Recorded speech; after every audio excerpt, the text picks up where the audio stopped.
want to say your name for us? My name is Carlos Diaz. So we'll just go on and get started. Thanks for doing this. Absolutely. Could you just tell us a little bit about your childhood? Yeah. So my childhood, anytime I tell someone where I'm born, they kind of trip out a little bit because I was born in Anchorage, Alaska. And how that happened was my father is a Mexican national from Sonora, Mexico, and my mother is from Alaska. And they met.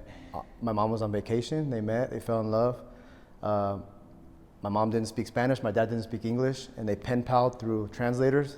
Yeah. And this is before email. This is in the 70s, and and then my mom moved to Mexico with my father, lived there for 2 years, and then my father ended up moving to Alaska, and I was born shortly after. What were your dreams as a child? My dreams as a child. Are we talking like little? Like, grade school? Or? Little, and then maybe even a little bit older. I'll tell you what, I had a very, there was a lot of abuse in my childhood. I was sexually abused by a babysitter and a family member, and then I was physically abused by my father, and so my childhood, there was a lot of anxiety, a lot of fear in my childhood, and so oddly to say, I think without even knowing it when I was a kid, like my dream was just to feel safe. You know what I mean? And as I got older, on my dad's side, there was people that were surrounding us that were involved in criminal lifestyle, and I think that I was exposed to that at a young age, and so I think while most kids were wanting to be architects and firefighters and policemen, I was really intrigued by the mafia and gangster lifestyle, and so I would come home every day and I would watch Casino and Blood in Blood Out and Mi Vida Loca and stuff like that, and that was kind of my dream, was to be a gangster. Me too. Yeah.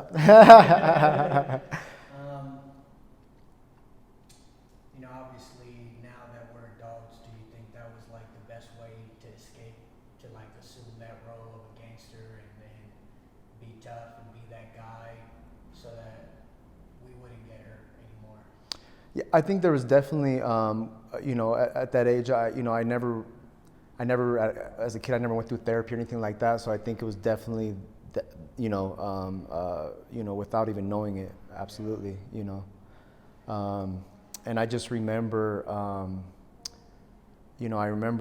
at a very young age, while this time was happening, I remember I found my medicine at a very young age. The first time I had a drink, mm-hmm. and I remember all that anxiety and that fear, and I wasn't scared no more. You know what I mean? And so, that was the next chapter. How old were you when you had your first drink? First time I was intoxicated, I was 11 years old. Mm-hmm. I know you talked a little bit about your dad being abusive, so the next question, if you'd like to just talk a little more about your relationship with your dad and how that relationship felt. So the relationship with my father was very,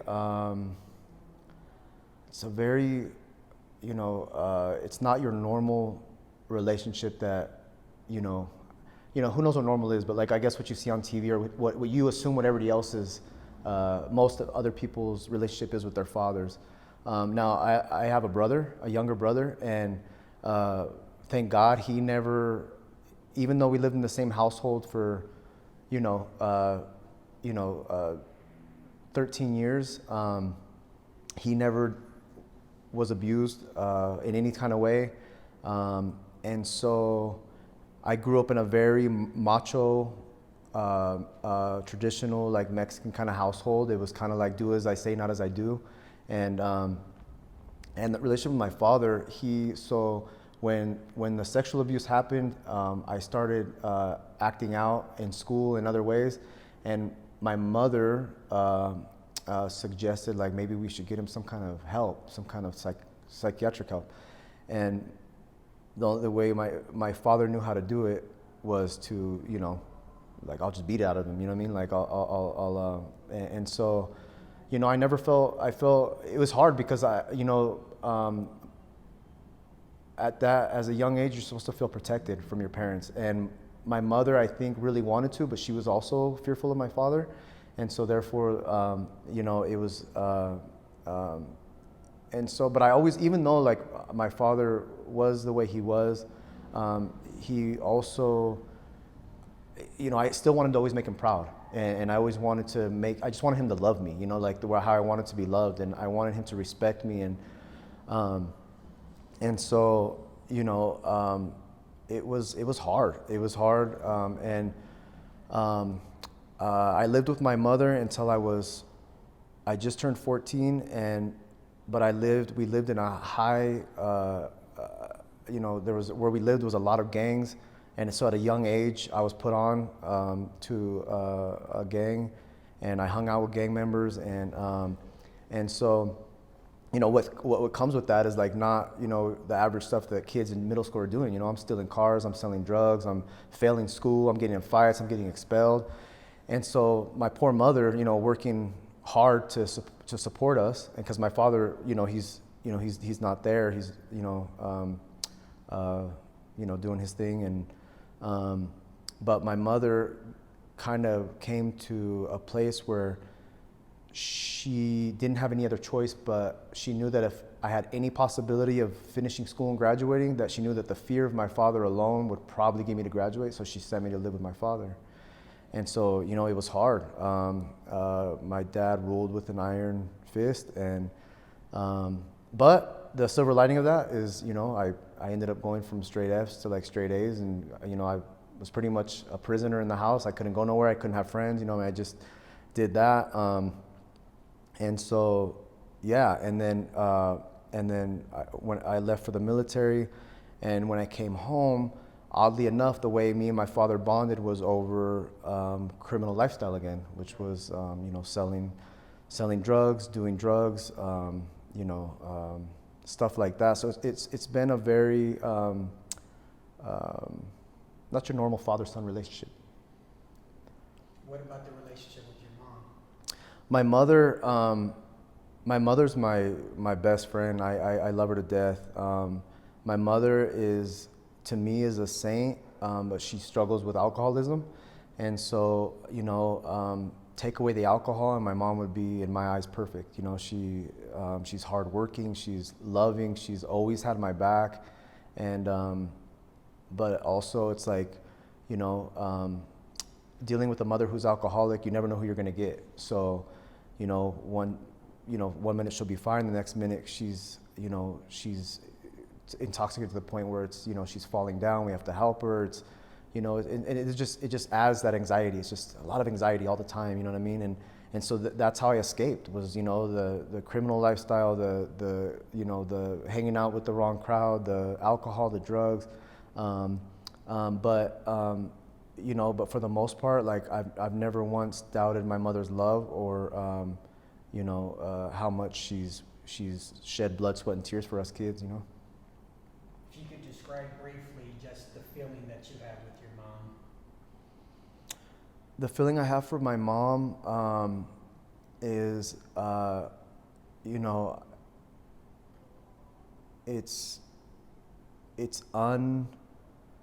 how do I say this? It's like, it's just pure love. Like she like selfless love. Like she selflessly loves her kids, and I know that she would do absolutely anything for us. Yeah, that's how I would describe it. What you learn from your parents, it can be lessons, or it can also be things not to do, bad things, good things, doesn't matter. You know, I learned, and I learned this through a lot of years of being resentful at my father and my mother's alcoholism,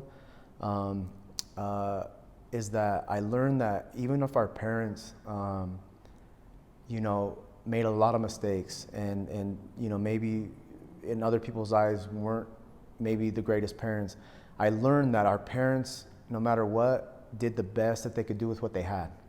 And, you know, I really started to learn that through forgiveness of my resentments towards, you know, the things that have happened. And so what I've learned is, you know, I learned the positive things I learned from my parents was to always, and the things that my dad instilled in me was to always take care of your kids financially. Make sure your kids are never hungry. Make sure your kids always have clothes on their back and have a roof over their head. To work hard no matter what. You know, there's never, you never turn down, you know, a job or some kind of opportunity to make money because you're too prideful. You know, I learned from a very young age to always keep, you know, your house, you know, squared away and make sure that you look presentable and yeah, and the things that I learned from my parents that helped me as a parent. You know, there's so many things that I'm grateful that I stopped that generational curse. You know, like my kids have never, you know, I'm not a perfect parent, but my kids have never been abused. They've never been, you know, they've never, from what my understanding, they've never felt unsafe. They've never went without, and so, you know, sometimes those bad things that we go through as kids with our parents, we're able to learn from and break those curses, you know. How does it feel knowing that you're breaking those curses? It feels great. You know, I sometimes see generational curses, and, you know, I think that especially, you know, I can only speak for my culture because, you know, it's all I know. And in our culture, there's a lot of you know, deep bedded, like, you know, trauma and it's generational trauma, you know, because of culture. And I realized that what I've taught my kids that we were just talking about before that I was not taught is that I've always taught them, you can always come to me and talk to me and tell me your feelings. You know, I want you to be able to tell me if, you know, if someone's hurting you or you know, when they're doing something that maybe I don't agree with, instead of, you know, hitting them, I would talk to them, you know, tell me how you're feeling. And I think that that's going to make them, you know, I have a 13-year-old now and a 5-year-old, and now I'm hoping my 13-year-old, she's getting to the age where she's going to need to talk to me about stuff, you know, and I think that I've gave her that safe space, and so it feels good. Could you tell us about your first love and how that felt? It's whatever you associate with your first love. It can be a person, a hobby, whatever comes to mind when you think of your first love. Man, first love, like in a positive way, or just in general? What's your first love like? I remember the first time that's a hard question. I'll tell you what, I think the first time I felt like a passion for something was when I found out, I come from a family of hustlers, and when I found out that I had that in me, I started from a very young age, and I remember I was like, oh man, I can get out there and I can get money. And even being like, you know, and that was another thing that my father instilled in me was like, I'll give you a roof and I'll give you food and I'll give you basic, but if you want, you know, I'm going to age myself, but if you want, you know, Tommy Hilfiger or whatever, you know what I mean? Like, you got to go out there and get it. And so it was never like told, I got to go out there and get a 9-to-5 to get it. I just got to go get it. And so I remember my first hustle. I remember we lived in a huge apartment complex, huge, and the garbage cans were far away. And so people don't want to take their garbage cans. So I would go door to door and say, hey, I'll take out your trash for $0.25. And you got to think I'm young. I'm 8 years old, 9 years old. And by the end of the day, I had a bag full of quarters. And that's what instilled that hustle in me, that, you know, and then I started moving to other things, you know. And so that was like my first, I'd say, passion. And my first love was, I had a high school sweetheart, and her name was Katie. And that was my first high school sweetheart, and I thought that she was gonna be my forever. And I'm sure that your brother or any other military member out there will know this, that as soon as I went to boot camp, I'll never forget it. I went to boot camp and I was like, she's gonna be my wife, we're gonna get married. And I never forget, when I got out of boot camp, I went to when you're a brand new Marine, you're broke. You don't get paid nothing, you know? So I didn't have much money, but I was like, you know what? I went and I got my little money together and I bought this ring. And I was so proud of it. I was so excited, you know, and I bought this ring. And I sent this ring off, and let's just say she wasn't too impressed. And so not only did she send it back, she sent me back with a Dear John letter. And that was my first love and my first heartbreak. How'd that heartbreak feel? Oh man, I thought it was the end of the world. Like I didn't know what I was gonna do with my life or what, I thought it was over. It just like, like daggers in the chest. Yeah. What about, so you said that's your first heartbreak. The next question is your first loss or heartbreak and how that felt. Was it that or was it something else? I'd say that was my first like major heartbreak at a young age. And then from there on, I had to deal with a lot of heartbreak and a lot of loss. Being in the military, losing people, losing people in combat. And then after that, the next chapter of my life, I've dealt with people being murdered. I've dealt with suicide, overdose, to the point where, sad to say, you almost start to get numb to it. So much loss. You know what I mean? It just kind of, and then especially, you don't get to process it because when you're pouring drugs and alcohol on top of it to numb everything, and then you sober up, and then like, oh man, you gotta like feel. You know what I'm saying? So now like, how do I deal with all this like grief and loss and all this stuff? And so, yeah. So there's been a lot of loss and heartbreak. How do you deal with that now sober? How do you deal with those emotions sober? How does that feel? What's that experience like, especially in the onset of your sobriety? To me, where I've really found my place and my home is in 12-step meetings, and 12-step has been a godsend because I grew up with so many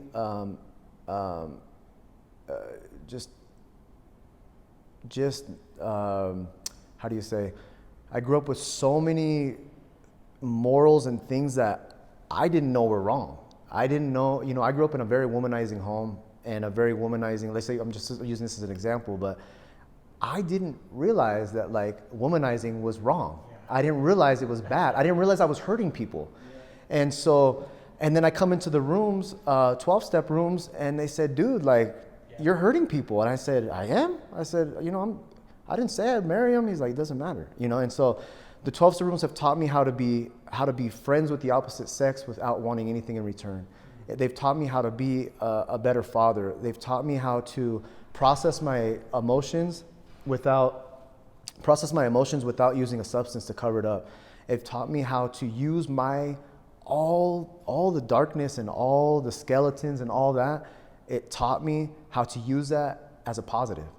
And that's what I truly believe, that like, because I used to live in self-pity. I said, why would God put me through all this? Why would God put me through all this? Like, I've been through enough, give me a break, And then I realized, in my opinion, I feel like God puts people through what he puts them through strictly for one reason: to help other people with your experience. And so that's how I've learned, and there's so many times you'll be sitting in a meeting and there'll be a brand new guy that comes in and said, you know what? For example, I went to war and I lost a buddy and I don't know how to process that. What do you know? You got a guy here, you got another guy there that have been through that and have been through and been able to stay sober, an extended period of time through that. And so, you're able to share that experience with them, and that's what gives it the power instead of taking the power away from it. Who would you say first taught you what love is and how?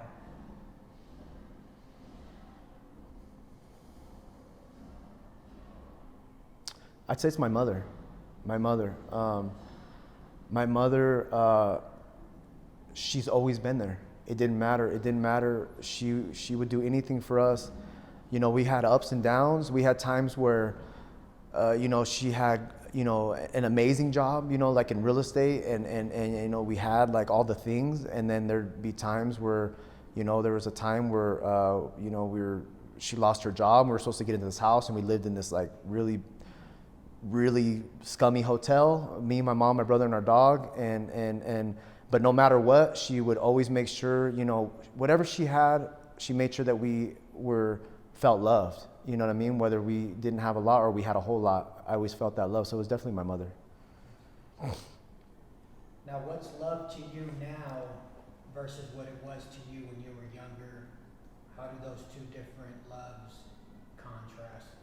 Oh, my thought of love when I was younger was very confused. It was very, yeah, it was, love to me meant sex, or it meant, you know, you had something to give me. You know, I could get something from you.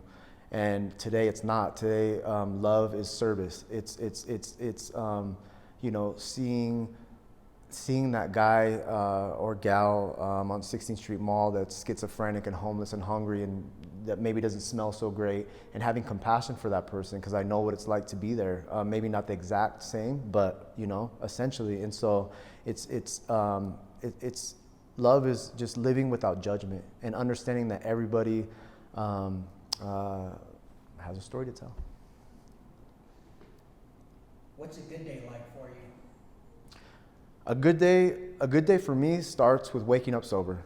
You know, that's how my day, it starts with a good day. And honestly, every day that I'm sober is like, even if it's not the best day, it's a good day. And I say that, you know, with wholeheartedly because, you know, if, let's say I have not the greatest day sober, if I wake up sober tomorrow, I have a reset. But if I'm loaded, there's no chance I'm waking up tomorrow. There's maybe not a chance I'm waking up, or usually it's like Groundhog's Day. Tomorrow's pretty much looks like yesterday, and it's not good, you know. What about a bad day? A bad day to me, you know, a bad day, I'll put it two ways. A bad day in sobriety is usually luxury problems. You know what I'm saying? Like, it's usually me living in self-will and not getting everything I want. You know, like, you know, not, you know, all those things that wanting more, or something shinier, or, you know, but in all reality, the cool thing is in sobriety, I'm able to deal with things. Like when you're getting loaded and something happens, like let's say, for example, my tire pops on my car and I'm loaded, it is the end of the world and it's a catastrophe and it's so chaotic. And in sobriety, like, I'm able to deal with anything, you know what I mean? And so there's really not a bad day in recovery. Bad things happen, but I'm able to deal with them, you know? What's a person or an event that shaped you, good or bad? How does it feel when you reflect on that? So I moved to Denver. The first thing I'm thinking the first thing that pops in my head. And when I moved to Denver, I had a very close friend. We were a lot alike, and we clicked right away. He was a barber, and he was just something about him. Like, he was like one of those people that, you know, that he would go to war with you. He would do anything for you. And he took me under his wing. He said, you know what, you know, I didn't know what I wanted to do. And he's like, man, go to barber school. I'll teach you everything I know. And I did that. And he too struggled with addiction, and he struggled with a lot of trauma in his life that he never dealt with. And, you know, I would try to get him to come to meetings with me and try to get him to do these things. And he's like, yeah, you know, I'll get there. And I was riding with my mother in the car, and the speaker on my phone was broken, so I had to talk on speakerphone. And I received a phone call, and it was about 4 o'clock in the afternoon. I was heading down 6th Avenue, and it was him. And he was a pretty tough guy. I've never seen him or heard him cry, and he was hysterical and he was in tears. And I was trying to ask him. I said, "What's wrong? What's up, Adrian? What's going on? What's going on?" And he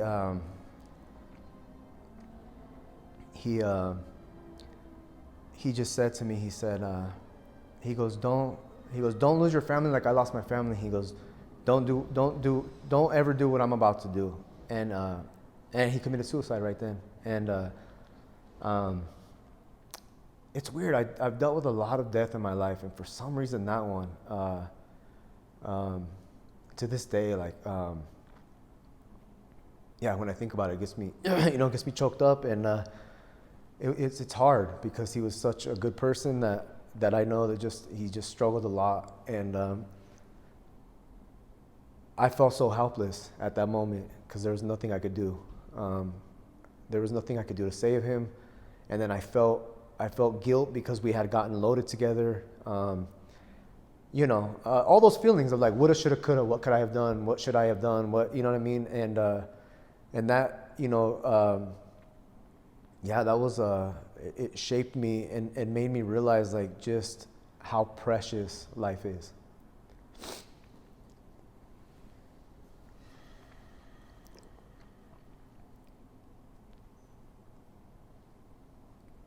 How do you honor that? How do you honor that your friend passing? Like, what do you do that makes you?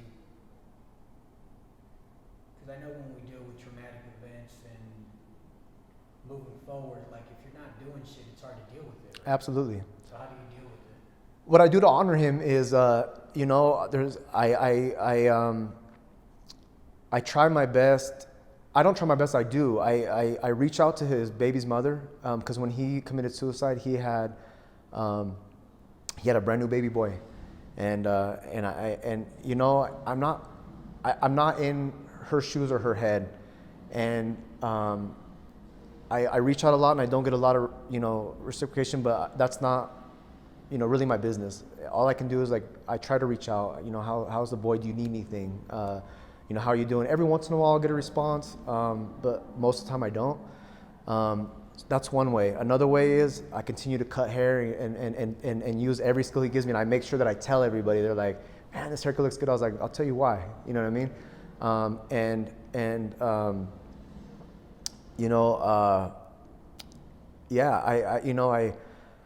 Those are the ways I honor him, and I honor him. I see signs of him around, which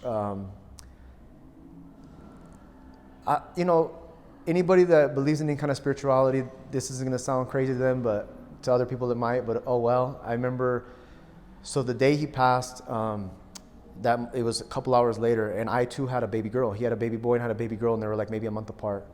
And my daughter was little, and my daughter was such a happy baby. She almost never cried, very happy-go-lucky. And it was probably 2 to 3 hours after his passing. We were at my mom's house, and it was a very, it was a somber mood. It was, and we were there, and my mom made dinner, and we were sitting around the table. It was kind of quiet, and I was eating tortilla soup, and my baby was right here. And I kid you not, my baby looked up right over my shoulder, and she was looking at somebody. There was nobody there that I could see, but she looked right over my shoulder, and her eyes just got big, and she started crying. And so from that moment, it gives me chills right now. Like I knew that he was standing right there. So I know, and I get feelings like that every once in a while. I'll see something that I'm like, all right, I see you. You know what I mean? And so I know he's there, and so yeah, that's how I honor him. What's inspired you? What's inspired me? What inspires me really is, I love to see people that have been in trenches of some sort and persevere and they make it, because a lot of broken people and people that have been through a lot of trauma and stuff, we're expected to kind of just give up or to drink or use or to be abusers ourselves or to just be angry or to, you know what I'm saying? And we're expected that. So when we don't and we use those to help other people or to be more compassionate and empathetic, to me that just some of the most driven and creative and passionate people I know are people that have been through the worst things.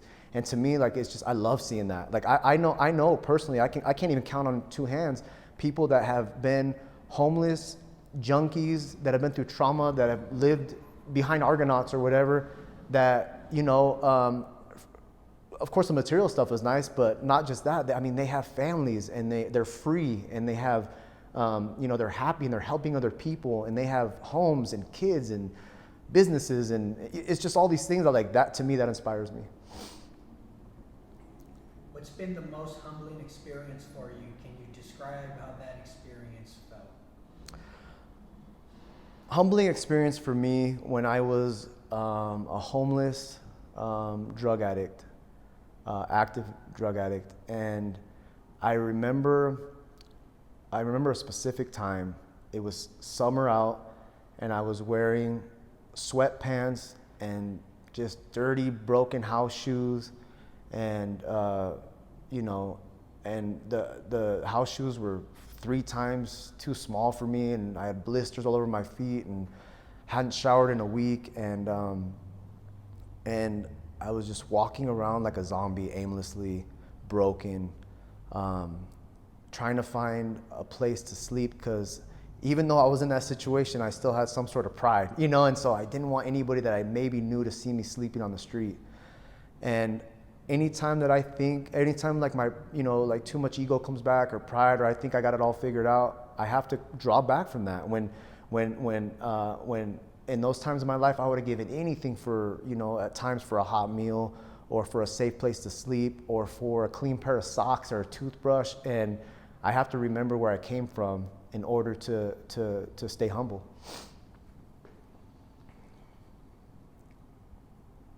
How do you stay humble? Like, I know that, you hit rock bottom, that humbles you naturally, but then you get a little bit. Absolutely. Together, Absolutely. like, oh, yeah. I can do it on my own. So how do you snap back? Because I get in those positions where I think, oh man, I can, and then kind of, we have a feeling towards what. 100%. How do you bounce back? 100%. And I'll tell you what, like, it's a daily practice. Like, humility. I'm not a monk. You know what I'm saying? Like, I don't walk on water. And so every single day I take my will back. My ego comes back in one way or another. I think, maybe I got it all figured out. You know what I'm saying? And the fact of the matter is that I'm one bad decision to being right back to where I was, and I have to remember that it's by God's grace that I should be dead or in a prison cell for the rest of my life, straight up. And the fact that I'm not, the fact that I'm free, I mean, I have so many blessings in my life. Like, I have a car that I drive that's mine, it's not stolen. I have a license, I have insurance, I have a family that loves me. My kids are taken care of. Not only do I have a clean pair of socks, I have drawers full to choose from. I have a roof over my head. Like, holding on to that, you know what I mean? And just remembering that, I am no better than anybody and I am no worse. And just, we're all walking shoulder to shoulder in this journey, you know what I'm saying? We're all trying to figure it out, you know what I mean? So the next question, go on your mind and think this life event can be mental, physical, or spiritual. Tell me about a time in your life that you can relate with the word war. The first thing that pops in my head. So I joined the Marine Corps at 17 years old. It was right after 9/11. And this was my second deployment, and we were going to Fallujah, Iraq. And this was when it was hot. This was, mid-2000s. And this is when, that whole area, Fallujah, Ramadi, it was hot. And, we're kids. We're full of like testosterone and we have all this training, but in all reality, we're kids. I couldn't even grow a mustache, you know what I'm saying? And so all the training in the world cannot prepare you for war. It really can't, and I'm sure your brother can contest to that. Like, you don't know what you're gonna expect. You watch movies and we're trained, but it's like, and I'll never forget the moment I was like, I'm at war. We fly commercial from the States to Kuwait, and then we fly in a C-130 from Kuwait to Al-Assad, Iraq. And when we got to Iraq in the C-130, we were in, I think we were like eight Marines. We were all sitting down with all our ruck gear on and our weapons, and they would tap our shoulder and we'd run and get on the choppers. And one of my best friends in the Marine Corps, a dude named Daniel's his last name, Aron Daniel, and he's from Houston. And we were close, and he was sitting either behind me or in front of me, I don't remember. We run, we get on the chopper, and these choppers are blacked out clearly, so the enemy can't see you, but they can hear you. And so you're on this chopper, and there's 250 cals out of it, and we're flying from Al-Assad to our main fob in Fallujah. And I will never forget looking out of the porthole of the 50 cal, and the enemy's shooting at us. They can hear us, but they can't see us, and you see tracers. And at that moment, I realized, like, there are thousands of people down there trying to kill us. And I'll never forget, like, I remember I grabbed Daniel's leg. I said, man, I said, we're here. You know what I mean? And that's when I knew it was go time, How was that experience for you? The whole experience in general, or just that moment? That general war experience, that actual physical war, like. I'll tell you what, war, I did not truly process what I had been through or what had happened for years later. I remember because you don't have a chance you don't have a chance to process. You don't have a chance to like be scared. You don't have a chance to be sad. You don't have a chance to process while you're there. You don't, because it'll kill you. It'll get you killed. You know what I mean? And so I didn't. You don't have a chance. And then when we get home, the way the military trains you to deal with that is, here's a bottle of booze. You know what I'm saying? And so that's how we started. Like, it was self-medication. It was booze, booze, booze. And then when I got out of the Marine Corps, it was booze and alcohol. I mean, booze and drugs, booze and drugs. And I didn't really get to process it, until so I had caught a case, and I was in a diversion program called drug court. And I was in drug court, about to go away again. And, I had not got any help yet. It was like I had been locked up, but I had not got any help. You know what I'm saying? And so I went out one night and I started drinking tequila and doing cocaine, and I blacked out. And I got into I got into a fight inside of a club. And the only reason why I know this information, because I was blacked out, was from the police report. So I got kicked out of the club. And outside the club, I tried to fight the cops, and they beat me up and locked me up. And I thought for sure, I'm going to the joint, you know what I mean? And I'm sitting in court over the video, and there's this guy that I don't really recognize there. And he looked like a lawyer to me, you know what I'm saying? So I was like, oh, maybe I got a new lawyer. I don't know what's going on, or maybe this is the guy that's gonna, let me know, like, I'm kicked out of drug court, I'm taking off again. And the judge says, I wish I remember his name, I don't though. They said, sir, do you have something to say for Mr. Martinez Diaz? And he said, this young Marine has been through a lot, and we think that prison, he has already been incarcerated, and we don't think prison is going to do anything for him but make him worse. And so we're asking, as on behalf of the VA, if we can sentence him as a punishment for this new charge, if we could sentence him to PTSD treatment, inpatient treatment.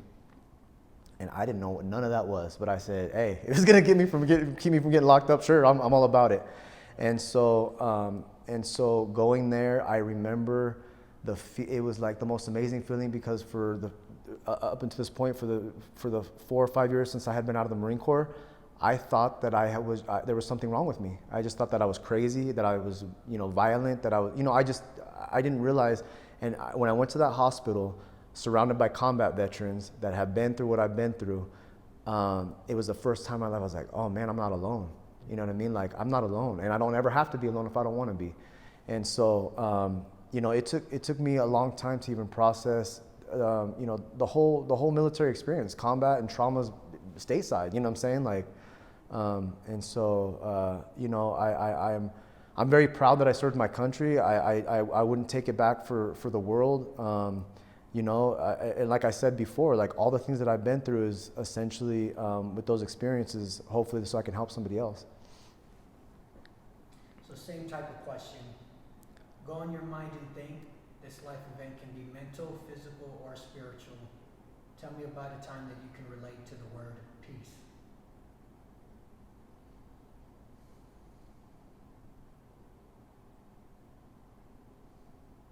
I have a lot of those moments. I have those, like, if you want to call them God shots, where, and it could be something, and I don't know sometimes, I mean, I do know what triggers it, but it's like something, it's random. Like, I'll be driving and it's, 7 o'clock at night and the wind's just perfect, my window's down, and I look up and there's a beautiful sunrise or sunset over the mountains.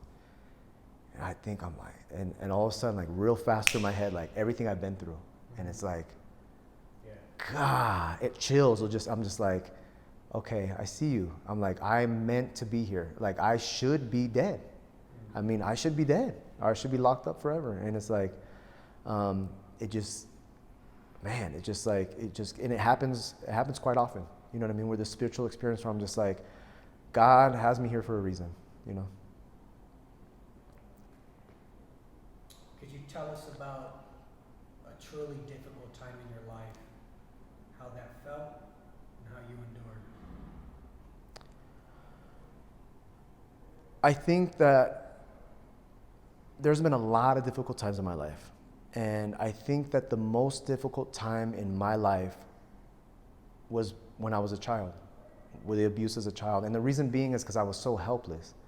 And I didn't, you know, at least as an adult, I can defend myself. Sad to say, I can at least self-medicate, you know, if you know, need be. I have access to help. I can, you know, I have a mouth, I have a voice. You know, being abused at 5 years old, 6 years old, 7 years old, it's terrifying. You know, I remember the first time I was abused, it completely changed the way my mind thinks, the way my brain works. It ripped the innocence away from me at 5 years old. And you know, like when most kids are having the time of their life, like it changed me forever. And I remember, so that definitely was the most difficult time of my life.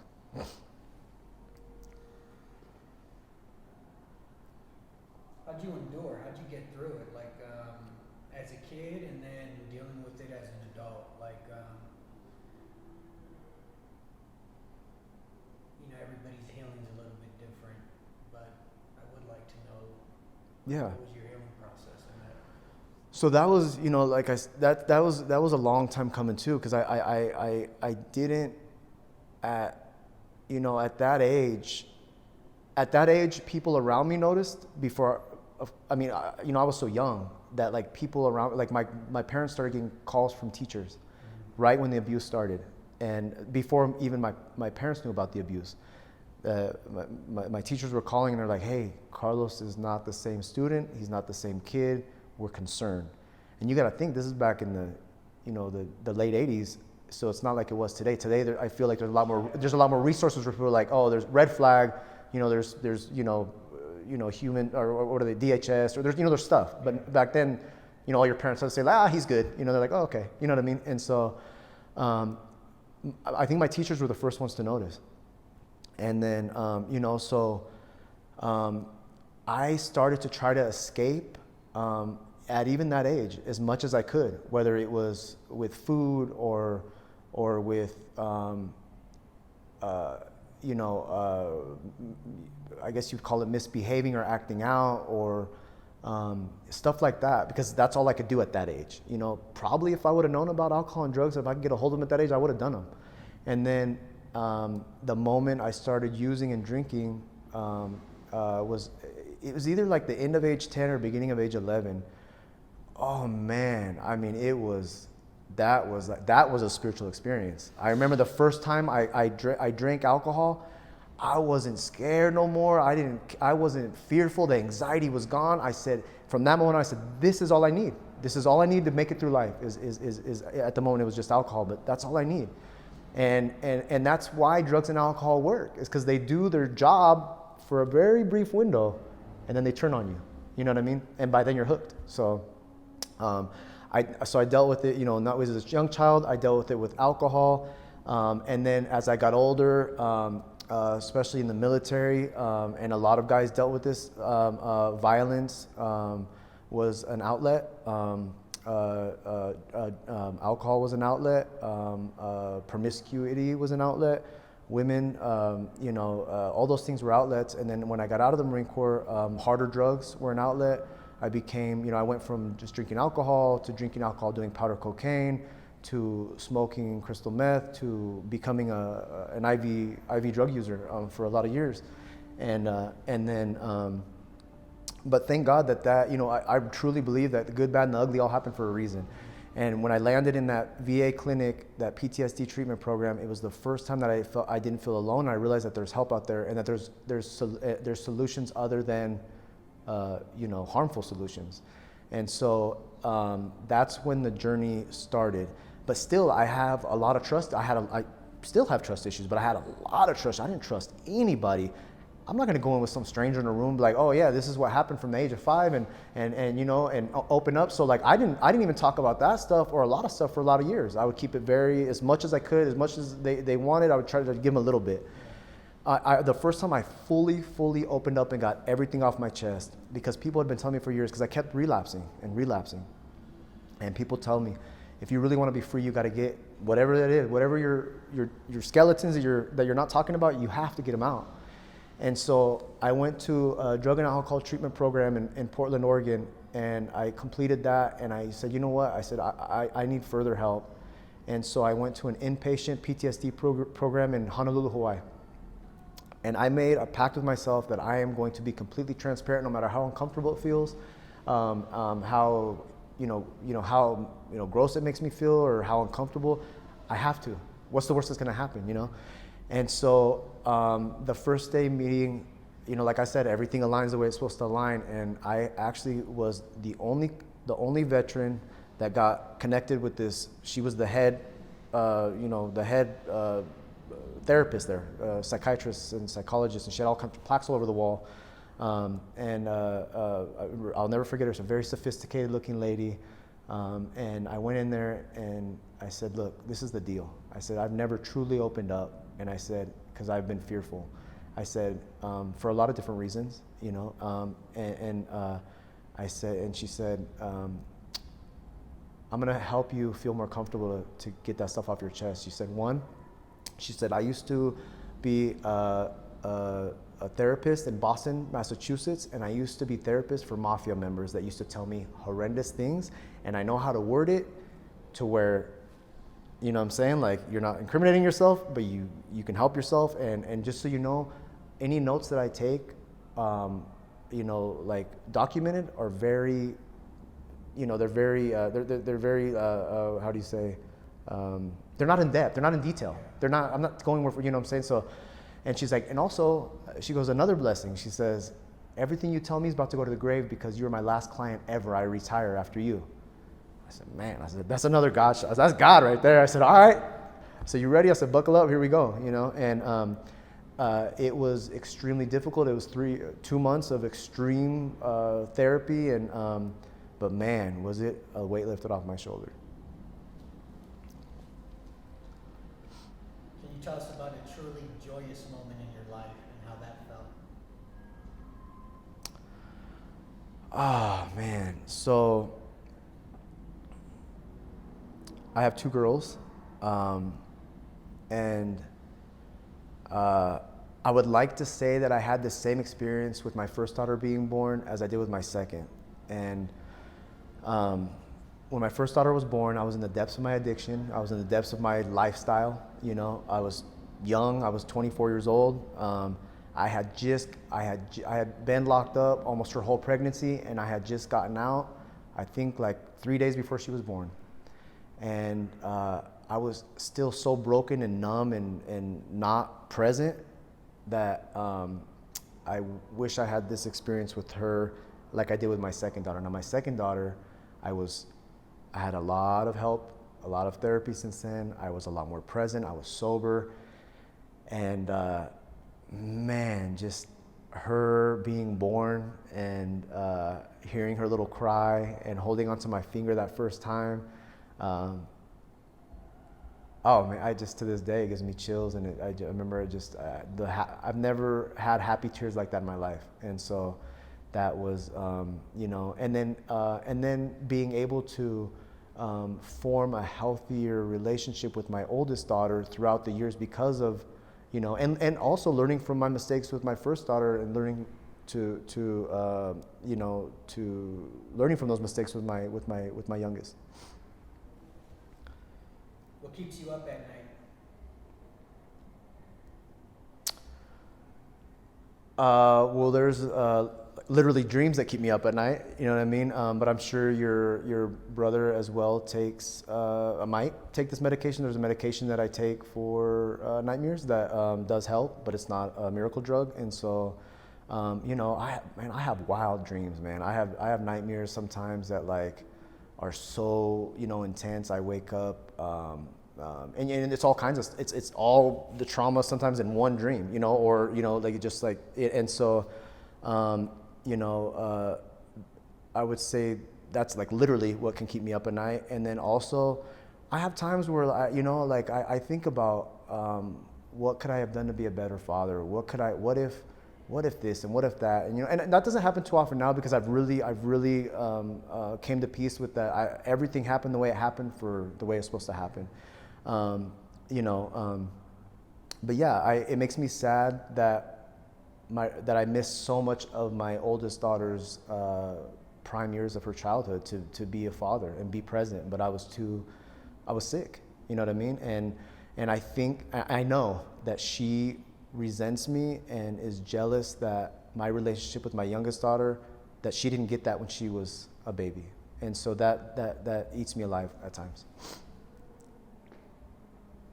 What keeps you going every day? What keeps me going every day is most definitely my children and my family. I know that if I stay sober and do the next right thing, that, you know, it's just everybody sleeps better at night. Imagine you're in the hospital today with only hours to live. What would be your regrets, if any?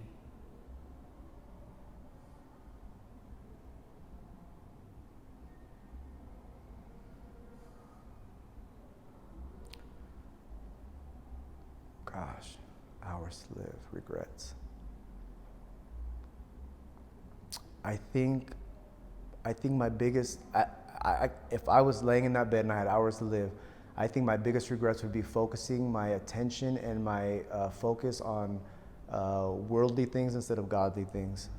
You know, I think as humans, especially in the United States of America, we're programmed to want more and more and more and shinier and shinier and newer and newer. And there's this meme that like I absolutely love. It's the Dalai Lama, and he says what most perplexed him about men is that men sacrifice their health to make money, and then when they get older, they spend all that money to recuperate their health.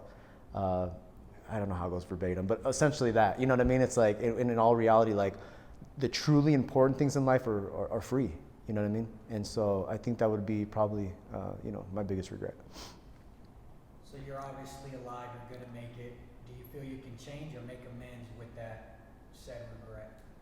Oh, absolutely. I do it on a daily basis. Like that's the beautiful thing about living the lifestyle that I live today, is that I'll tell you what, people out there that don't struggle with addiction or alcoholism, that may not understand this, is that I feel like every single person in the world could benefit from from 12 steps, like working. So, because it teaches you how to stay present, stay humble, be compassionate, be caring, be loving, and to keep your side of the street clean and to make amends with your past. And that every single day you work on becoming a better man.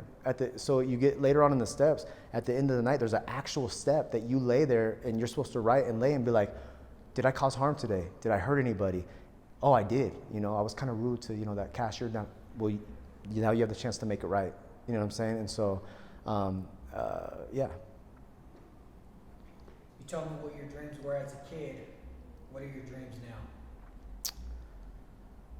now? My dreams now are, my number one dream is to stay sober, is my number one, to stay sober. And the reason being is because I know myself, and if I stay sober, all my other dreams and aspirations are gonna come true, because it's been proven. It's just sometimes I'm like, you know what, life's a little too good, I'm gonna burn it all to the ground. You know what I mean? And I've done that before. And so it's like, as long as I stay sober, that's my number one dream, because then everything else will fall into place. You're the co-author of your life story. How's your picture perfect ending look, if you could envision it? Oh man, perfect picture ending. My perfect picture ending is years, decades of sobriety. I've helped, hundreds and hundreds of people. I'm able to take care of my mom and my dad, and my kids are happy and healthy and taken care of. That's it. That's a wrap. All right. Thank you, brother. I appreciate it, man. How was it? That was cool.